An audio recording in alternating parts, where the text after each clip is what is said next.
Ninguém mais quer transar com camisinha. Essa é uma das reclamações mais frequentes que eu recebo no canal. E aí tem várias maneiras da gente analisar essa situação. A gente tem o avanço da PrEP, especialmente nos grandes centros urbanos, as pessoas têm mais acesso a essa prevenção que é pré-relação sexual. Você não precisa de camisinha se você está tomando a PrEP. Mas aí tem aquela dúvida, será que a outra pessoa está realmente tomando a PrEP? Então eu trouxe aqui um especialista no assunto, alguém que está há anos falando sobre questões de sexualidade, fala sobre PrEP, fala sobre HIV, que é o nosso querido Lucian. Lucian, querido, do canal Positividades, seja muito bem-vindo ao canal Gay Nerd. Obrigado pelo convite. Vou trazer e contribuir com vocês da melhor forma possível com o conhecimento que eu tenho.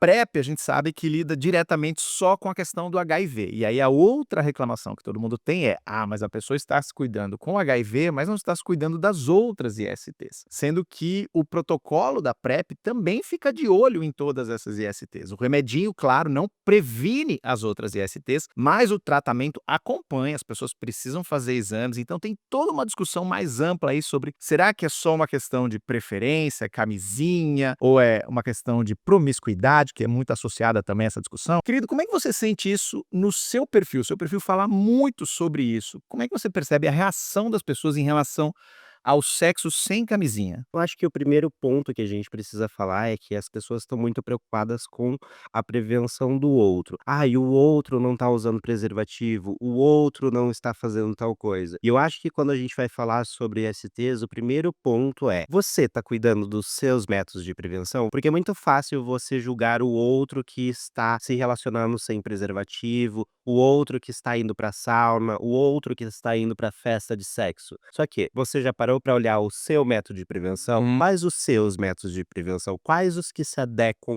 a você? Aquela pessoa que está lá querendo transar sem preservativo, quais os métodos dela? Porque a gente hoje tem vários métodos de prevenção.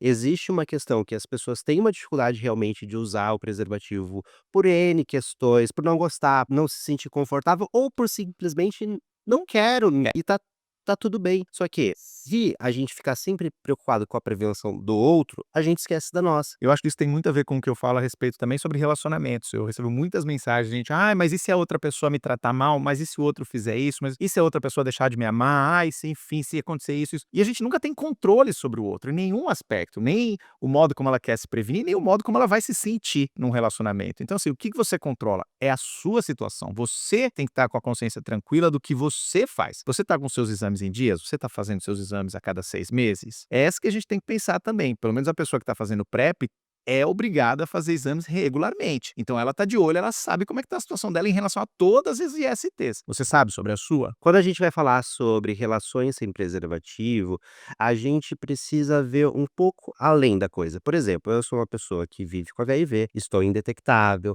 indetectável não transmite o vírus, e eu sou uma pessoa que não curto usar o preservativo. Mas quais meus outros métodos de prevenção? Doxipep, que ainda não está super difundido dentro do Brasil, mas evita sífilis, gonorreia e clamídia.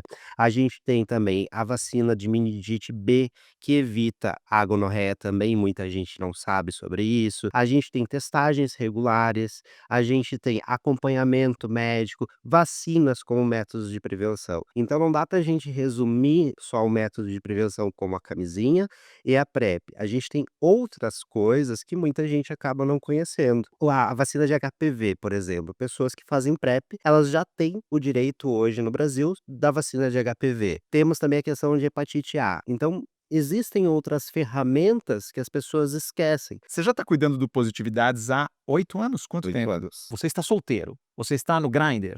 Estou no Grindr. E como é que você percebe? Você percebe que ao longo desses anos mais e mais pessoas estão procurando sexo sem preservativo? Eu acho que a questão do sexo sem preservativo, as pessoas, muitas vezes, elas mascaram isso dentro dos aplicativos e tudo mais. Hoje, meu posicionamento dentro dos aplicativos, e se eu pegar meu Grindr agora você consegue ver, primeiro, tá escrito muito claro que sou indetectável. Daí eu falo meus métodos de prevenção: gel lubrificante, que é um redutor de danos, Uhum. Doxipep, testagens regulares e as vacinas. E eu deixo muito claro isso para as pessoas que eu vou me relacionar. Por quê? Primeiro que eu sou uma pessoa que vivo com HIV e tenho sorologia tecnologia aberta. Eu já elimino um monte de gente, se a pessoa é sorofóbica, não sabe sobre o assunto, tudo mais. E outro ponto também que às vezes aquela pessoa que tá ali vendo meu perfil Doxipep, o que que é Doxipep? Gel lubrificante, por que o gel lubrificante? Vacinas, por que as vacinas? Então, é uma maneira de instigar também, e ali tá linkado o meu Instagram pessoal, que fala sobre HIV. Então tem toda uma questão de também você conversar com a sua parceria. Você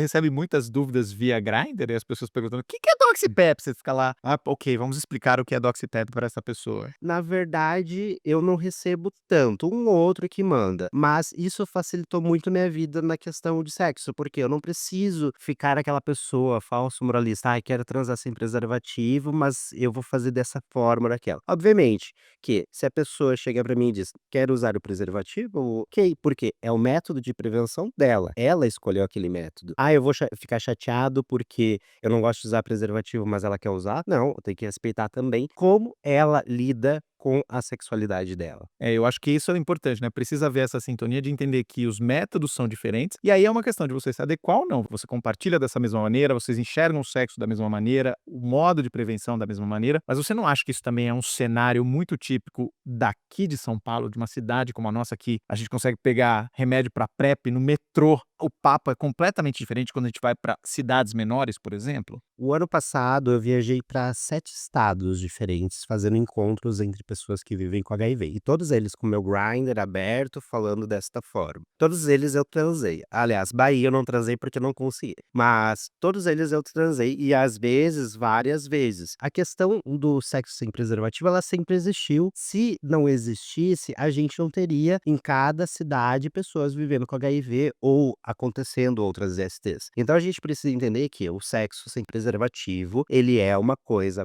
natural que as pessoas praticam, só que elas não têm informação. "Ah, e transei sem preservativo, não senti confiança". Você tem a PEP ali em até 72 horas, toma e evita a infecção pelo HIV. E eu costumo dizer que a informação é a melhor prevenção. Por quê? Já aconteceu de sair com uma pessoa, daí tô lá, olho, HPV.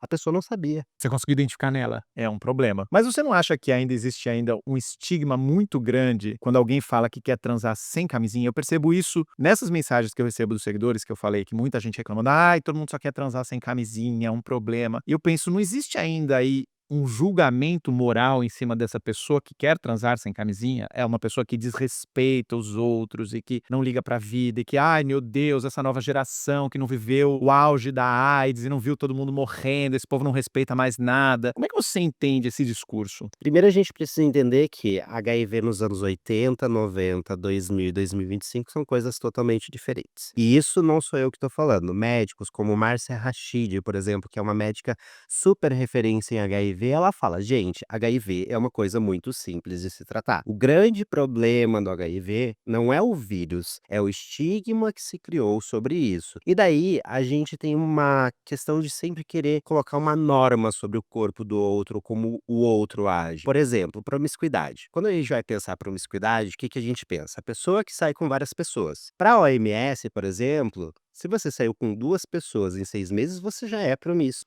Eu vivo falando isso nesse canal, eu falo: "Gente, o seu julgamento de promiscuidade sempre vai ter um pior que o seu. Você não vai passar no critério de promiscuidade de outras pessoas, tá vendo? Você transou com 2 pessoas em 6 meses, você já é promíscuo segundo a OMS". Como é que tem sido a reação das pessoas ao que você posta? Porque nem sempre é compreendido. Recentemente, por exemplo, teve um vídeo que eu fiz, eu saindo da casa do boy, depois de ter transado com ele e não ter falado meu diagnóstico de HIV. É bem provocativo, porque, nossa, não falou que vive com HIV, nossa, foi infectar. Quem me conhece já sabe que estou indetectável, aquilo ali é um personagem. A grande questão que eu queria trazer naquele conteúdo era a questão do sigilo sorológico de uma pessoa que vive com HIV, ou seja, qualquer pessoa pode ser relacionada com outras pessoas e não falar do seu diagnóstico. Mas foi distorcido, enfim, saiu em 10 páginas de fofoca, deu um auê, e meu assunto já é polêmico, porque eu romantizo o HIV, eu digo que dá pra viver bem, eu digo que dá pra se relacionar, eu digo que dá pra transar sem camisinha,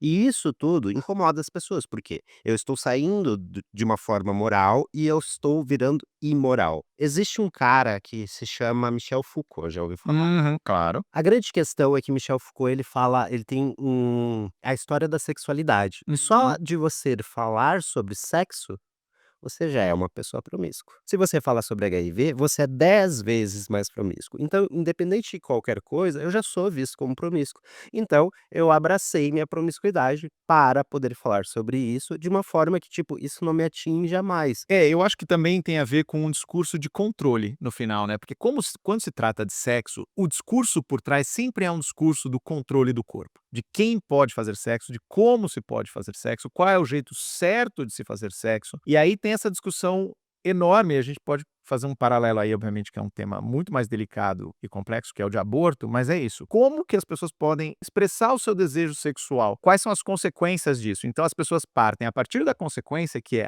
você vai pegar uma doença, você vai ser infectado, você vai ter uma gravidez indesejada, e parte para a raiz da questão, que é, você não pode fazer sexo. Se você corre qualquer um desses riscos, você não pode fazer sexo. E isso que você mencionou a respeito de eu não falar sobre a minha sorologia, é também uma coisa que eu também discuto regularmente aqui no canal. Ninguém te deve nenhuma informação sobre nada, especialmente uma pessoa com quem você está começando a se relacionar, ou num caso de sexo casual, as pessoas falando, eu não quero perder o meu tempo, eu preciso saber de tudo, e ninguém chega numa relação, num date, fala, então, eu sou diabético, eu sou hipertenso, eu tenho uma doença crônica por causa disso, daquilo outro. O HIV é um vírus completamente controlável e não há motivo para haver pânico de se contar esse tipo de informação. Você não precisa exigir isso. Da mesma maneira como também não dá para exigir que a pessoa te conte logo de cara se ela é bissexual, que é uma outra questão enorme, que as pessoas ficam ofendidíssimas. Mas se eu soubesse que ele é bissexual, eu não me relacionaria. Ou se é uma pessoa não monogâmica, já também é uma discussão grande aqui no canal, porque eu falo muito sobre não monogamia também. Ou outras questões, eu sempre falei isso também. Ninguém é obrigado a te contar se tem filhos, por exemplo. Você está no começo, isso é uma coisa que surge com confiança, isso vai vindo com o tempo, então as pessoas não são obrigadas a te contar nada. Eu acho que é importante a gente pontuar aqui que, primeiro, eu sou uma pessoa que vive com HIV. Eu estou indetectável há mais de 10 anos, ou seja, eu não transmito o vírus para outras pessoas. Uma pessoa indetectável é o único método 100% eficaz para você não se infectar pelo HIV. Não existe nenhum outro, não existe nem a camisinha é mais seguro que você se relacionar com uma pessoa que vive com HIV e está indetectável. A gente precisa compreender o que é biológico, ciência e o que é moral. Que a moral faz com que a gente não avance, ou seja, que a gente julgue o outro como o outro está vivendo. Mas aí uma das contestações que as pessoas costumam fazer é: você, tudo bem, está indetectável. Como é que eu sei que você está fazendo o seu tratamento? Ou como é que eu sei que a pessoa que está tomando PrEP realmente está tomando PrEP todos os dias, está tudo certinho com ela? Eu não tenho essa certeza. Como é que você lida quando a pessoa responde esse tipo de coisa? Daí eu bato na mesma tecla você é responsável pelo seu método de prevenção, não jogue para o outro a sua forma de prevenir. Mas o outro abandonou o tratamento e me infectou. Não, o outro não abandonou o tratamento e te infectou. O outro estava cuidando da vida dele, você tem que cuidar da sua. E eu acredito que uma pessoa que vive com HIV e está indetectável, dificilmente ela vai mentir isso. A pessoa que vive com HIV, muita gente há alguns anos atrás ouviu, os carimbadores, HIV e tudo mais. E isso gerou um grande mito, porque grande parte daquelas pessoas que inclusive eram vistas como carimbadoras, eram pessoas que estavam indetectáveis. Uma pessoa que vive com HIV, ela tá preocupada em fazer o tratamento dela e chegar no indetectável. Ela não tá preocupada, eu vou sair aí espalhando pra todo mundo. Uma pessoa que tá fazendo PrEP não tem por que ela mentir. As pessoas que fazem PrEP, elas têm vergonha de falar que fazem PrEP justamente por conta do julgamento. Ou seja, as pessoas elas têm vergonha de falar que estão se prevenindo. Pensa o quanto isso É uma distorção enorme, porque a gente para pensar os dados do estado de São Paulo, a gente vê os dados, a disseminação do HIV caindo desde o uso da PrEP, desde a instalação dos protocolos de PrEP no SUS. É muito evidente que funciona e, ao mesmo tempo, ainda existe um discurso enorme contra a PrEP por N motivos. Então, a gente está sempre nesse trabalho aqui, você claramente com o seu canal, eu quando falo sobre isso, que é um pouco mais ocasional, a gente está aqui o tempo inteiro discutindo essa questão e tentando desmistificar o que existe em torno da PrEP. Querido, onde as pessoas te encontram? Como elas podem te seguir?